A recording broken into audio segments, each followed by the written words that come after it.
ఈ మధ్య జనరేషన్ వాళ్ళకి ఒక చిన్న ఇన్ఫర్మేషన్ విష్ణువు గురించి.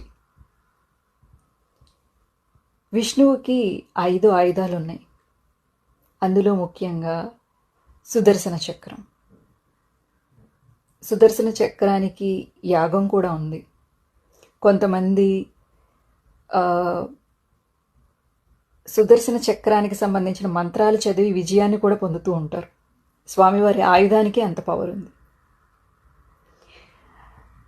అలాగే స్వామివారి శంఖం పాంచజన్యం.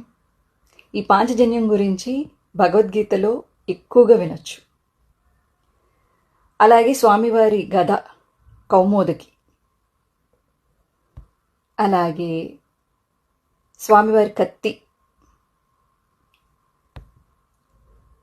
పేరు నందక. అలాగే స్వామివారికి విల్లు కూడా ఉంటుంది, సారంకం. ఈ 5 స్వామివారికి ముఖ్య ఆయుధాలు. అలాగే మీకు ఎప్పుడైనా భయం అనిపిస్తే, మీరు ఎప్పుడైనా ఒంటరి అయిపోయాను అని అనుకుంటే, మీకు ఎప్పుడైనా ధైర్యం కొరవడుతుండుంటే, ఎంకరేజ్మెంట్ తగ్గుతుండుంటే, మోటివేషన్ తగ్గుతుండుంటే, రాముల వారి నామం తలుచుకునే ఆంజనేయుడికే అంత బలం ఉంటే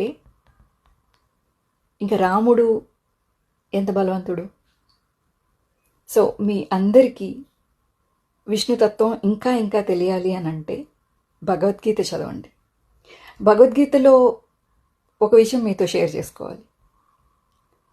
స్వామివారికి ఏమీ సమర్పించలేకపోతున్నాను అని మీరు అనుకోక్కర్లేదు.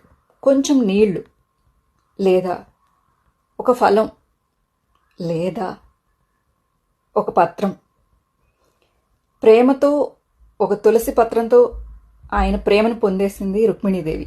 ఆయన బరువును తూసేసింది.